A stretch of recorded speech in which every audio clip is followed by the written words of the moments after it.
to go. Okay, we are recording. How's I've got this a little higher this time. Is that better? Yes, and can you get a little less headroom there? Can you tilt your screen so you have a little less there? Perfect. Oh, yeah. Perfect. That was good. That's perfect. Yeah. Good. Okay. All right. And shall we go? Yep. Here we go. Welcome to the Higher Energy Podcast, produced by the Association for Comprehensive Energy Psychology. I'm your host, Paula Shaw, and along with my co-host, Bob Schwartz, we'll be bringing you some exciting interviews with cutting-edge researchers, innovators, and practitioners who are changing the way we heal and feel by simply shifting our energy. Ready to go higher? Join us right now. Hey, Bob. How you doing? How's it going? It's going very, very well. My team won last night. Well, half the audience is going to be upset. We won't. It was a great game. Anyway, moving along, we have a great show today. Yes, we do. We're going to be talking to Rick Hanson, and let's tell everybody a little bit about him. Yes, go. He's a psychologist who's written many, many books about the essential inner skills of personal well-being, psychological growth, and contemplative practice. He talks about the Neurodharma. That's his latest book, Neurodharma, the New Science, Ancient Wisdom, and 7 Practices of the Highest Happiness. I'm excited to talk to Rick because I'm a meditator, and I think it's a huge part of how I heal and how I feel every day.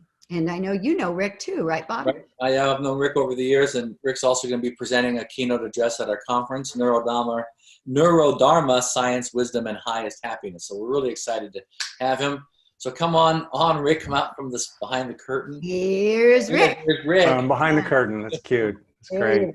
Well, hello, everyone. Thank you for having me. Oh, thank you for being here. Delighted to have you here.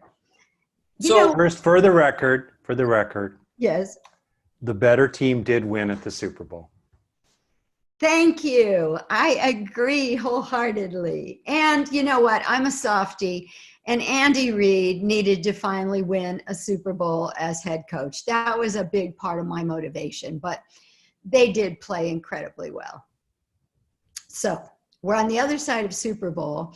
You're doing some fascinating work with involving contemplative practice, meditation, mindfulness, and all of that, with actually changing your brain. Can you tell us a bit about that? Sure. Well, I mean, for thousands and thousands of years, including in the last century, people have done all kinds of mental practices, little things, feeling grateful, calling up a sense of compassion, doing meditation, yoga, doing formal practices that are pretty substantial, psychotherapy or versions of that, ritual, all kinds of things. And they got results from them. That's fantastic. So it's as if there was some sort of mental practice, psychological practice, A, that produced a result, C, in terms of well-being, insight, even awakening. And now, increasingly with science, we're understanding how those mental practices, A, operate via the body, B, to produce the result, C. And with that growing understanding, just in the last 10 or 20 years, out of respect and also understanding the limitations of what science currently knows, we can really appreciate more and more the embodied basis of healing and feeling, as you say, and growing and awakening. What's actually happening in the body, particularly its nervous system and its headquarters, the brain, when a person is having deep, liberating insight, when they're freeing themselves from old neurotic patterns, when they're shifting into a new way of being and stabilizing there, when they're finding it in their heart to forgive someone who has transgressed against them. What in the world is happening inside the 3 pounds of tofu-like tissue inside the coconut? And to me, that's an incredibly useful inquiry, and it's respectful of, in terms of the contemplative tradition I'm most grounded in, which is Buddhism, it's respectful of the ways in which That tradition really emphasizes mindfulness of the body. Well, in addition to being mindful of body, factually, moment by moment, second by second, we are objectively body full of mind. It is the body that is the final common pathway that is making the mind. Even amidst, if one cares to regard it this way as I do, some mysterious connection beyond ordinary reality. But certainly within ordinary reality, it is locally the body that is making the mind, which gives us wonderful opportunities to draw on modern science in practical ways, not overdoing it, but not underdoing it, drawing on what we can use for our own happiness and that of all beings. So I let people digest that. So one of the things I like about your work is that you have a lot of really practical things that people can do, which I like. And we're going to talk a little more about the conference stuff they're going to talk about at the conference later. But you've got a technique that you've been doing for a while that I just think is awesome. That for people that don't know it, they really ought to know it, and we can teach it pretty quick. Which is is bringing in the good. So would you tell people a little bit about that, and that little, we had this little conversation before we taped about that. I thought that was. Oh, sure. Well, I'll set it up this way. In my mid-teens, I was really in the pits. I was a very shy, awkward, self-conscious, dorky, very young for grade, very socially unskillful, unhappy kid. And it all just seemed hopeless. And then pretty much, I know I was around 15 when I realized this. I basically realized that while I couldn't do anything about the past or the present, I could always learn a little bit every day. And I don't mean book learning. I mean, I could grow a little bit every day. I could get a little more comfortable around girls in high school. I could be a little less irritated by my parents. I could be a little less preoccupied by my self-loathing. I could be a little more skillful, in dealing with jerks at school. Whatever.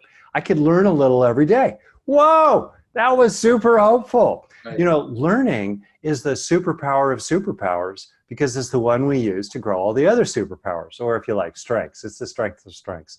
And so social emotional learning, the broadest kind of learning, somatic learning, motivational learning, spiritual learning, social learning, that's the key to everything.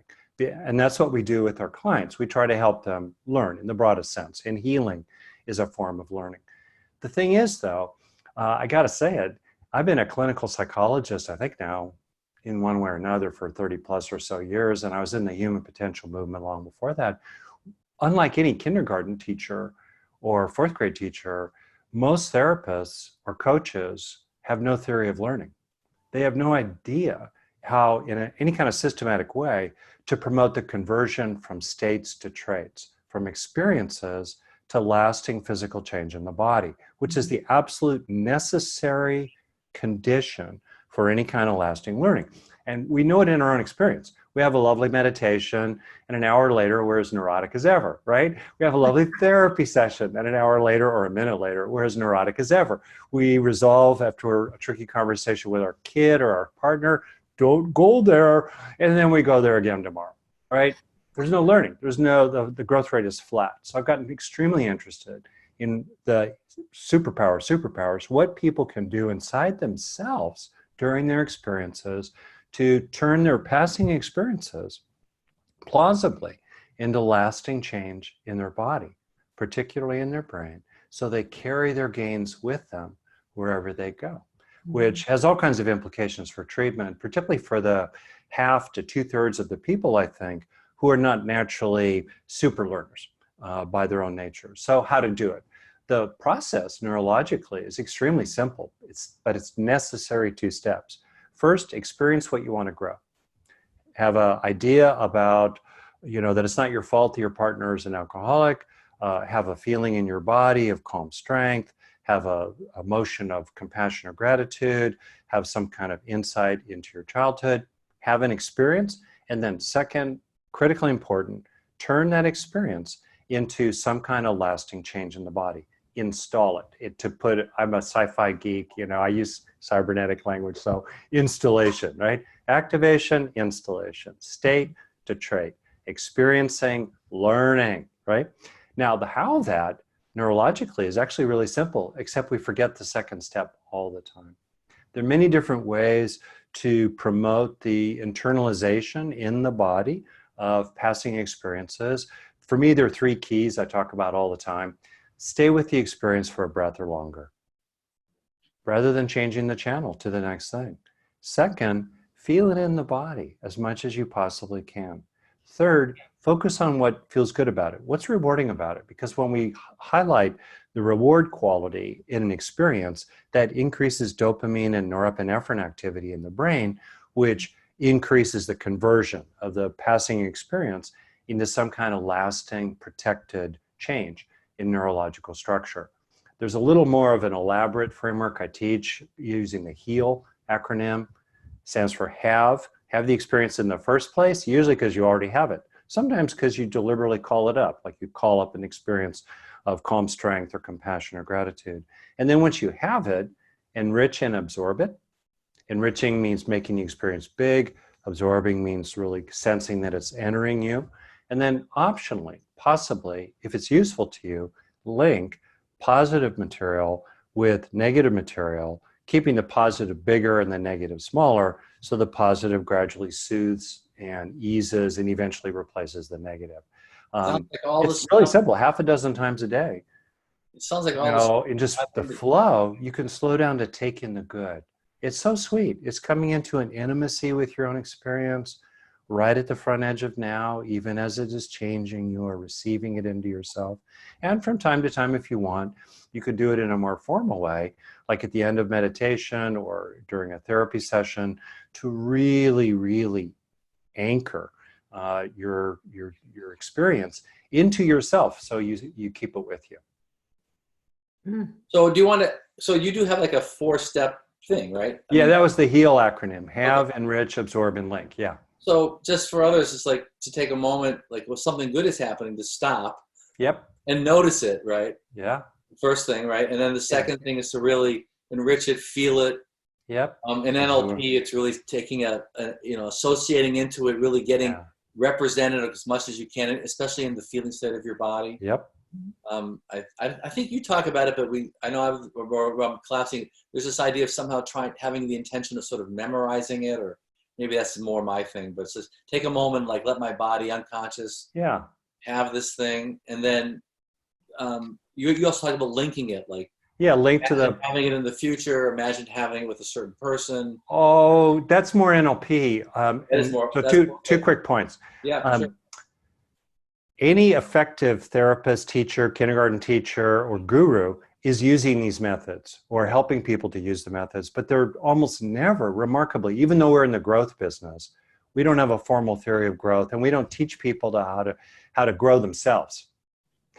In other words, we don't tend to teach people what to do with the experiences they're having so they get the most out of them. Now, there's some exceptions to that. I think that some of the somatic therapies are very good at that. I think NLP was genius at that. So on my side, the things that I name, I've almost never invented any of them.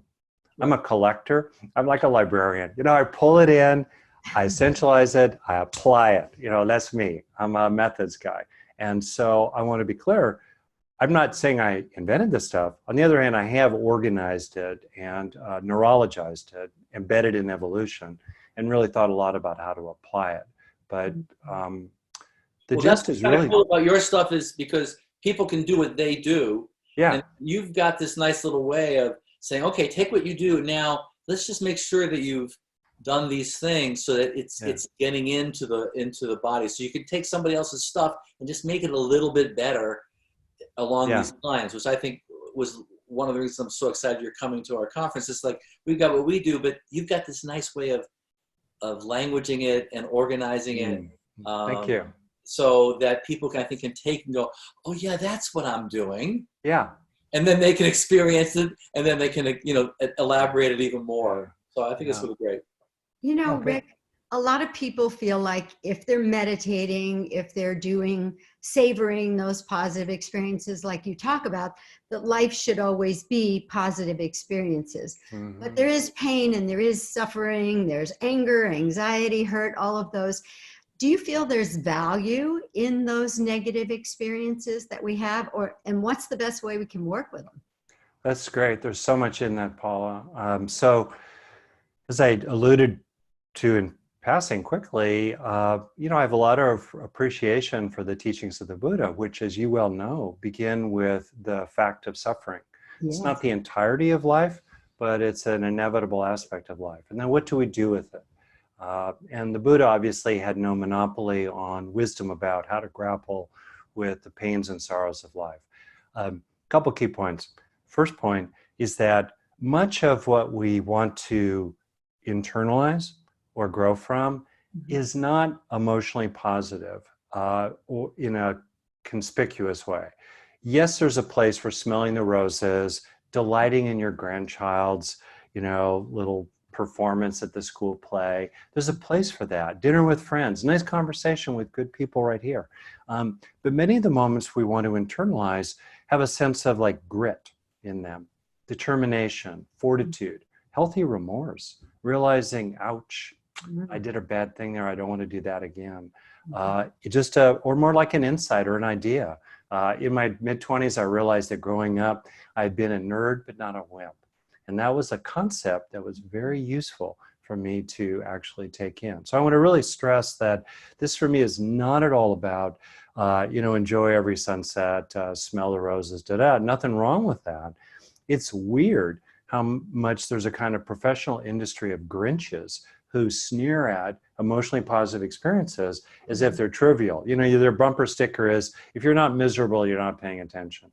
When in fact, vast amount of research shows that in addition to the ways in which we would wish for our children, our friends, our family, all beings that they be happy, that's a central wish, that they be happy. It's not that we wish that they be not miserable, it's that we wish they be happy. In addition to that, happiness is medicine. Happiness is one of the most, and broadly, a sense of well-being, I'll use that term, authentic well-being, buttresses us against stress. It protects the immune system. It helps us recover faster from trauma. It connects us with others.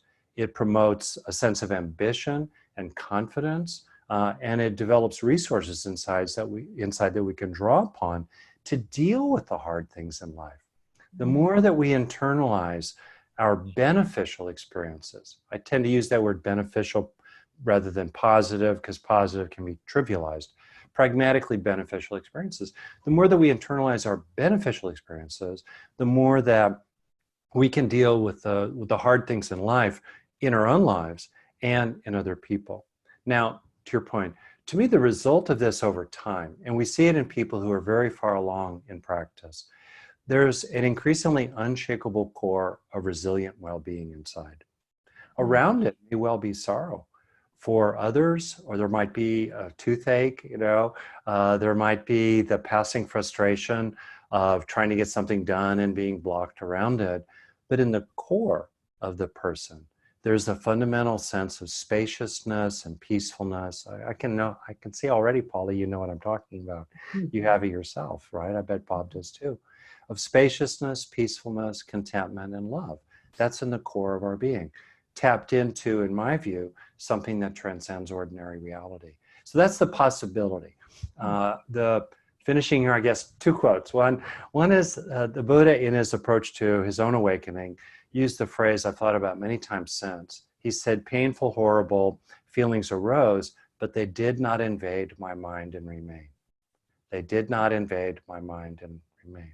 And I think that's the key distinction. How do we develop ourselves? How do we cultivate ourselves in such a way that things arise, they come and they go, but they don't invade and remain? Another finishing quote, this is from apparently Suzuki Roshi. It's one of the more profound things I've ever heard. He's a great Zen master, no longer alive. He said, I'm not so sure there are awakened beings. I am sure there are awakened moments. Ooh, I love that. Oh, that's Yeah. beautiful. Yeah. And when we are, whether it's meditation, mindfulness, whatever we're doing in these contemplative positive practices, are we actually changing the physiology of the brain? Oh, yeah. That's really interesting stuff. I mean, this is the Wild West, right? I grew up in California. My dad was born on a ranch in North Dakota. I mean, I come kind of from a family of pioneers, basically, and so I love the undiscovered country of the future, as the proverb puts it. So there's a lot. Neuroscience is a baby science compared to like astronomy, say, or chemistry even. There's a lot we don't know. That said, gosh, the stuff we do routinely changes the brain one way or another. Trauma changes the brain. Stress changes the brain.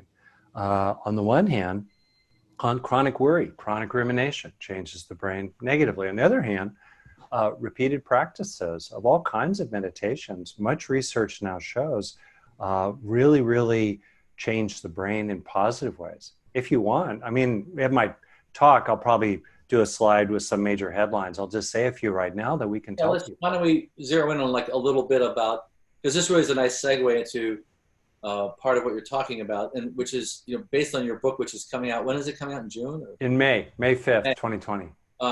So if people like this, they should definitely check that out. But you're going to be zeroing in on a piece of that because there's only so much time. Yeah. About the the place from the practice and how it's activating certain aspects of the brain, which again I love because it takes away the woo factor. I mean, you can sit there and go, okay, Yoda, whatever, but not this actual. Well, yeah, but in fact, you are using aspects of the nervous system. Yeah, I think there's a nice framework. I'll just say it kind of quickly, and then maybe that'll be a segue into what I'll focus on more in my keynote, which is really neat, if I dare use the word here, in this family podcast, sexy material that I'm going to be getting at. Very briefly, solid research shows kind of 4 major categories of brain change through regular meditative practice. And when you see them in all kinds of meditative practices, because they often overlap each other, and there are differences. When people do a different kind of thing, you change the brain in different ways. But basically 4 categories of change. 1, improved circuitry for regulating attention.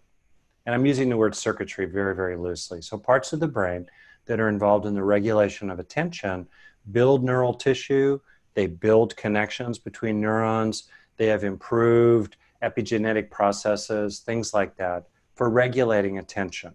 That makes sense, because it's kind of like working a muscle. When you go roar, roar with your biceps, you're going to get a bigger bicep, okay?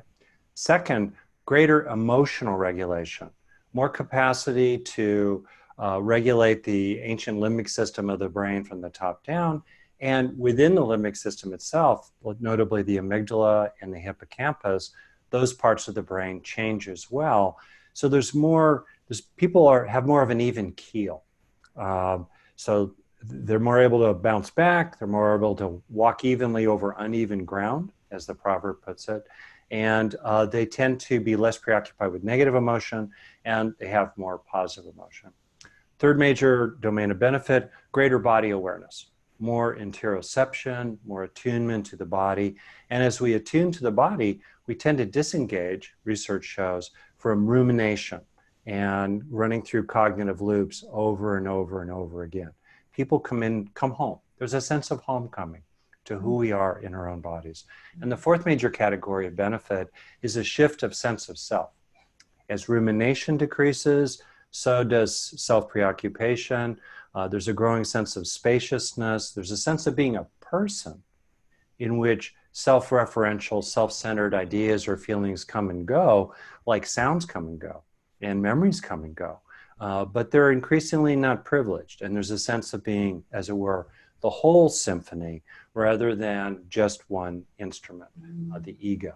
So those are 4 major changes that, in terms of their underlying neural basis, that are really, really well supported by research. If I'm not rattling on too much, I can. No, I think that's great. And I think one of the things you have something in mind, so go ahead. Oh, if you want, I could segue to what I'm going to talk about in my keynote a little bit, or one or two We've got like 5 minutes, and I thought we would give people a little taste of where we're headed. Sure. I think they already have it, but let's continue. Did you want to jump in, Paula, also?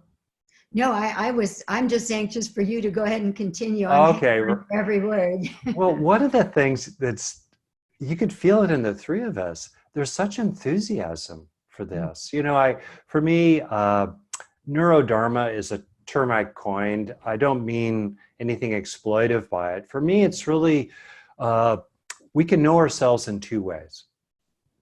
Historically, we've known ourselves from the inside out, subjectively, from the first person perspective.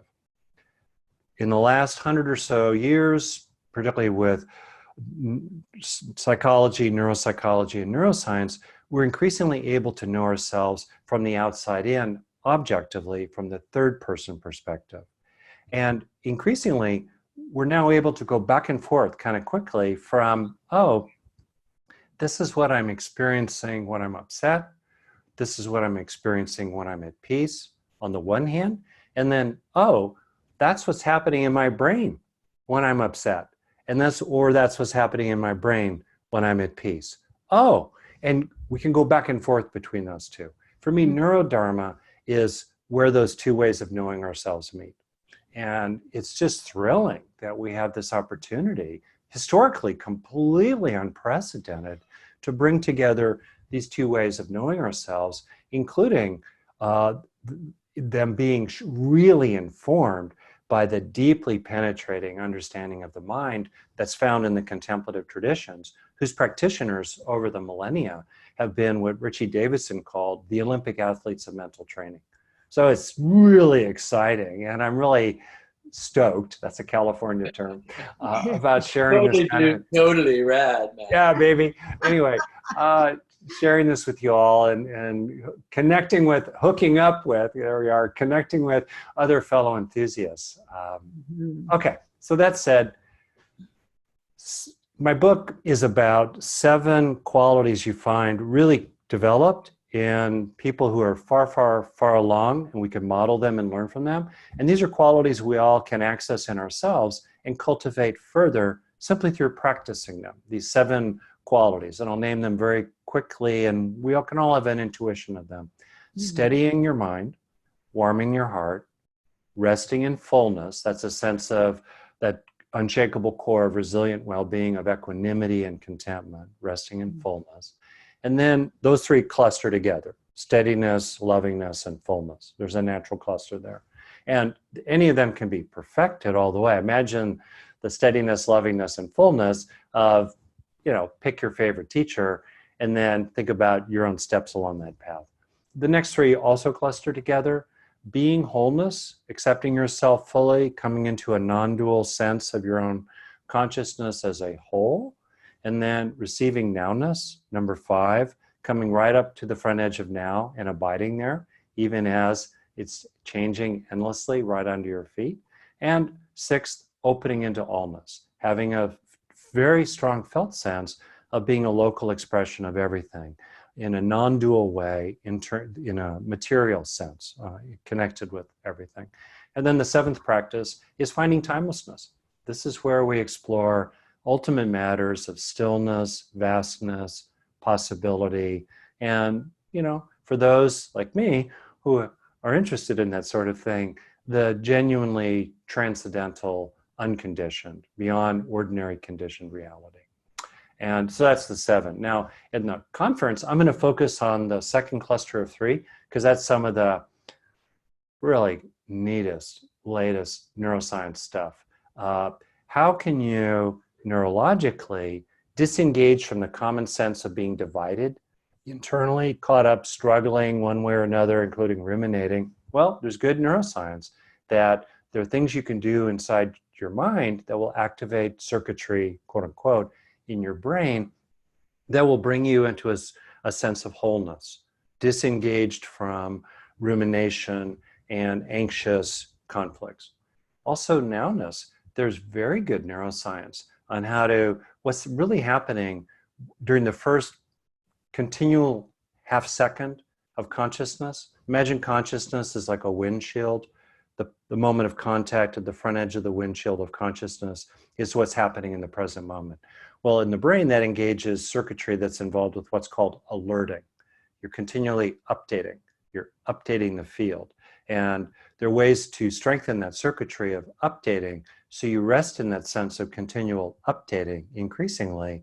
And what's lovely about that is that suffering starts dropping out because it doesn't have time to grab hold as you update your consciousness with the next arising moment. Really pretty far out. There's also good neuroscience about the distinction between what's called an egocentric perspective. So we're separated from the world, we're divided, things are regarded in reference to me, myself, and I. Then there's another natural collection of neurological rhythms and processes that promote the sense of a more impersonal, total, gestalt, holistic sense of everything in which we're included, but we're not privileged from our perspective. And there's a sense of allness with everything. And there are ways to promote that kind of circuitry as well, including start to understand what is happening in the brains in easily a third of the population worldwide who reports having had at one time or another in their lives, not with psychedelics, although there is that too, but who report having had at one time or another in their lives a dramatic experience that seems to have two defining features. The sense of self just drops out, and the sense of the world, the universe, even the divine, shines forth in radiant fullness. What's going on in the brain?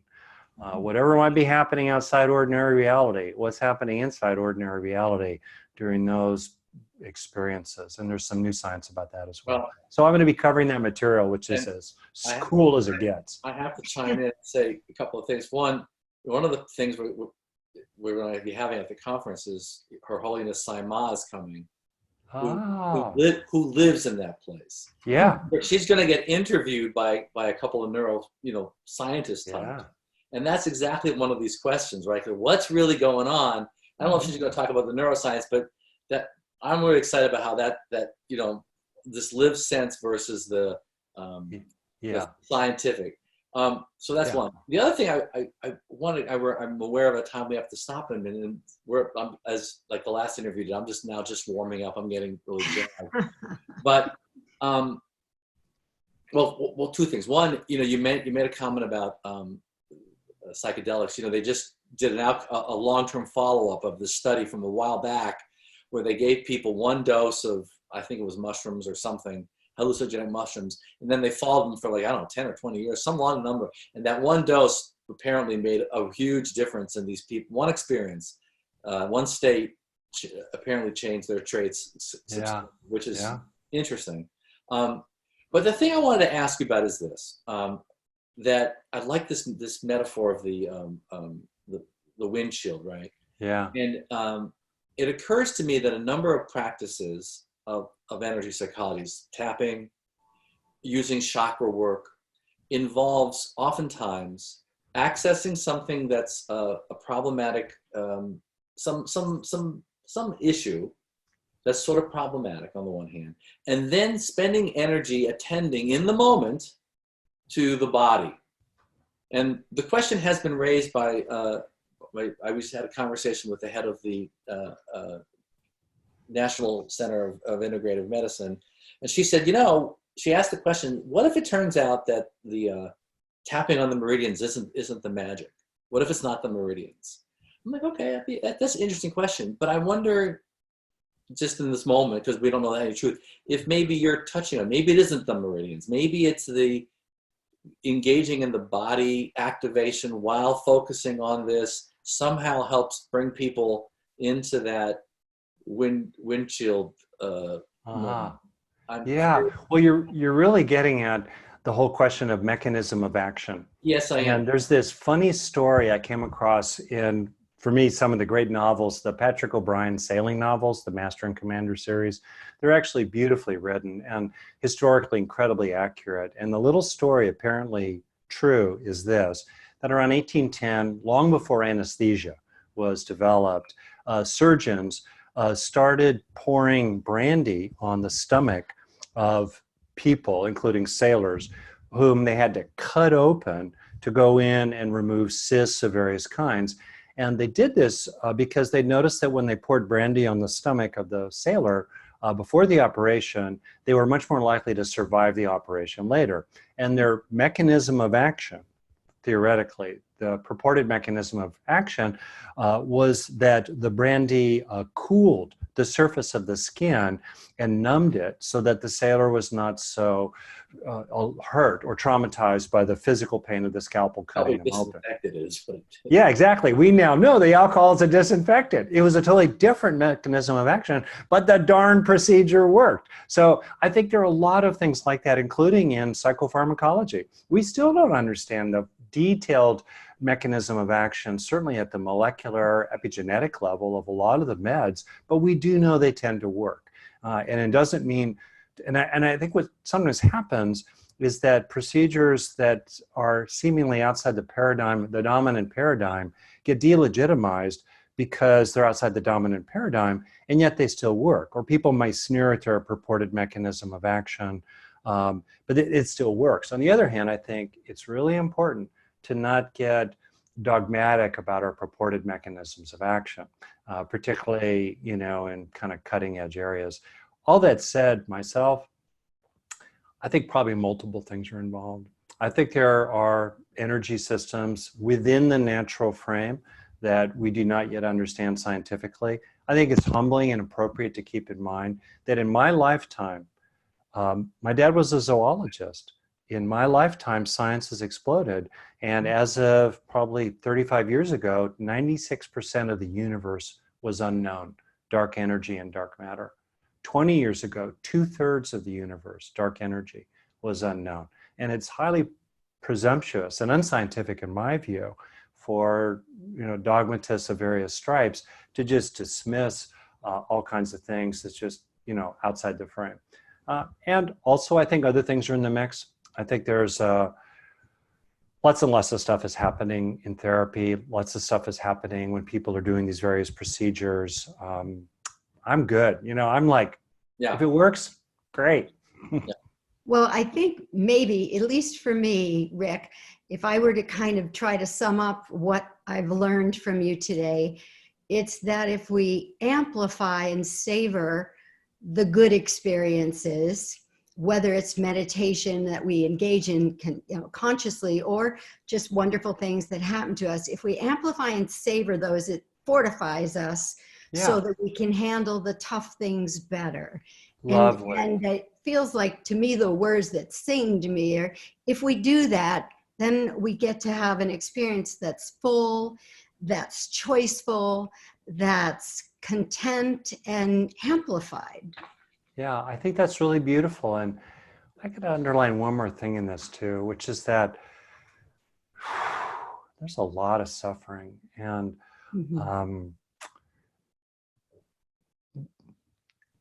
life, there's a radical transience in both physical reality and certainly in our experiences. That's alarming when you really, really come to terms with that. And it's such a beautiful thing for an individual to come into a receptive intimacy with their lived experience in this moment and to harvest and to receive into themselves what's beneficial about it. There's a tenderness in that. You're giving to yourself, you're standing up for yourself, you're saying, in this extraordinary, mysterious gift of a human life, I'm going to receive as much as I can and grow as much as I can from it, and then have all the more inside me to give to others. And there's something, for me, very profound about that practice that's so simple and down to earth. Beautiful, really beautiful.